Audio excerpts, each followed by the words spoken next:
দীর্ঘ সংগ্রামের পরে একটি অন্তর্বর্তীকালীন সরকারের অধীনে একটি নিরপেক্ষ নির্বাচনের মাধ্যমে বর্তমান সরকার নির্বাচনের মাধ্যমে গণতান্ত্রিকভাবে গঠিত হয়েছে।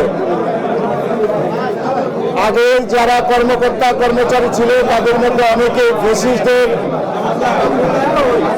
সাথে সংশ্লিষ্ট, এবং আপনারা জানেন যে প্রশাসক যারা সরকারি দলের সরকারের কর্মচারীদের পক্ষ থেকে দূর হলে সাধারণ মানুষের সাথে বা প্রতিটা এলাকার সাথে তার যোগাযোগটা থাকে না। রাজনৈতিক নেতৃবৃন্দ যেহেতু এই শহরে বসবাস করে, এই আলো বাতাসে আমরা বড় হয়েছি, এই নারায়ণগঞ্জের যে সমস্যা, এই সমস্যাগুলি আমরা প্রতিদিন প্রতিনিয়ত আমাদের নিজেদের পরিবারের উপরে, আমার উপরেও এরা প্রভাব পড়ছে।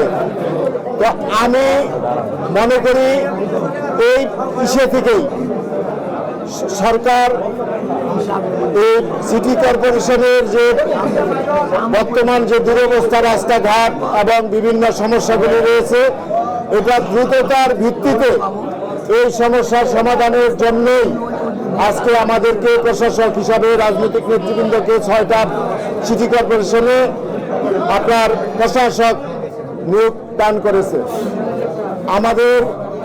আমি এটাকে পবিত্র দায়িত্ব হিসাবে মনে করি, এবং আমি আপনাদের মাধ্যমে নগরবাসীকে বলতে চাই, নগরবাসীর সকলের সহযোগিতা চাই। সাংবাদিক, বুদ্ধিজীবী, চাকরিজীবী, শ্রমিক, শিক্ষক, আইনজীবী সহ সকল ধরনের পেশার মানুষের কাছে আমি সহযোগিতা চাই। আমি চাই এই নারায়ণগঞ্জের যে সমস্যাগুলি আছে, আমি একটা সময়ের একটা নির্দিষ্ট সময় 60 দিনের একটা কর্মসূচি হাতে নিব, এবং সেই কর্মসূচির মাধ্যমে ন্যূনতম যে সমস্যাগুলি, এই যে রাস্তাঘাট ভাঙা, এই সমস্যাগুলি সমাধান করব। সবচেয়ে বড় ব্যাপার হলো ধুলাবালি, শহরে যে ধুলাবালি, মানুষ অসুস্থ হয়ে যাচ্ছে, এই ধুলাবালি পরিষ্কার করে এই শহরকে অন্তত একটু ক্লিন সিটি হিসাবে গড়ে তোলার চেষ্টা করব। এবং গ্রিন সিটি আমরা গাছ লাগাবো প্রতিটা কোন কোন জায়গায়। আপনারা জানেন যে আমাদের বর্তমান সরকারের মাননীয় প্রধানমন্ত্রী উনি যে পরিবর্তনের যে একটা স্লোগান দিয়েছে, সেই পরিবর্তনের জন্য আমাদেরকে এখানে বসানো হয়েছে, এবং আমাদেরকে আমাদের নেতা ব্রিফ করেছে, এবং সেখানে উনি বলেছেন যে কি কি কাজ করতে হবে, আমাদেরকে প্রশিক্ষণ দিয়েছে। আপনারা শুনলে অবাক হবেন, গতকাল আপনার জাপানের থিসিস করা মশা সম্পর্কে, মশা কিভাবে, ডেঙ্গু মশা, চিকুনগুনিয়ার মশা কিভাবে শনাক্ত করা যাবে এবং কিভাবে এটা নির্মূল করা যাবে, সেই ব্যাপারে আমরা যে 6 জন, এই 6 জনকে বিশেষজ্ঞের মাধ্যমে আমাদেরকে প্রশিক্ষণ দেওয়া হয়েছে। এবং আমাদের অন্যান্য বিষয়ে আমাদের প্রধানমন্ত্রী গতিশীল প্রশাসন, গতিশীল সিটি কর্পোরেশন গড়ে তোলার জন্য উনি যে আপ্রাণ চেষ্টা করছে, কারণ এই সিটিগুলি বর্তমানের সিটির নাগরিক সমাজ অত্যন্ত দুরবস্থায় আছে। এই দুরবস্থা থেকে আমরা রক্ষা করব। আমাদের প্রথম হবে মশা নিধন, কারণ সামনেই বৃষ্টির মৌসুম আসছে। এই বৃষ্টির মৌসুমে ডেঙ্গু ও চিকুনগুনিয়া প্রকোপ দেখা দিবে, সেটা থেকে বাঁচানোর জন্য আমরা মশা নিধন করব, পরিষ্কার পরিচ্ছন্ন করব, রাস্তাঘাট যেগুলো ভাঙাচুরা আছে সেটা করব। এবং যে প্রশ্নটা আপনি করেছেন যে হকার সমস্যা এবং এই আপনার এই যে অটো রিক্সার মধ্যে যানবাহনের যে যানজটের সমস্যা, বাংলাদেশের মধ্যে সবচেয়ে চরম সমস্যা হলো নারায়ণগঞ্জে।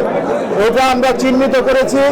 আমরা এই 60 দিনের মধ্যেই আমরা একটা অন্তত সহনীয় পর্যায়ে যাতে আনতে পারে।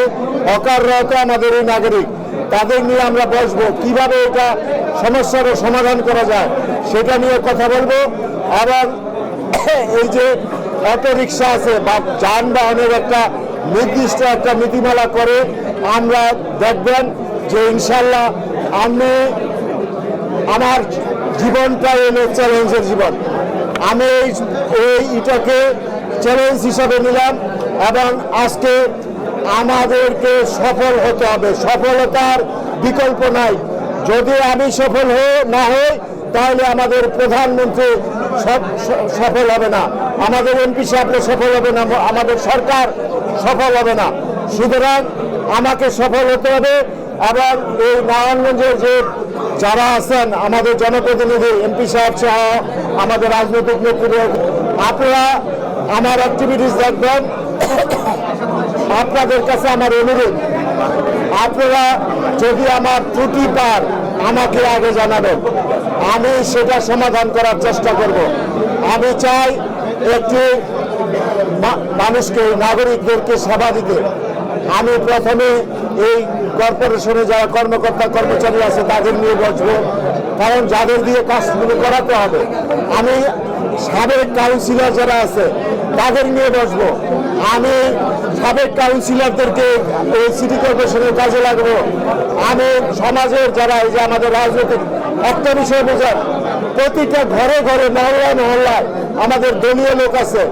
এখন দল না, আমি মনে করি সকলকে নিয়ে, বিরোধী দল আছে যারা আছে, আমি চাই সকলের প্রতি সমান আচরণ করতে।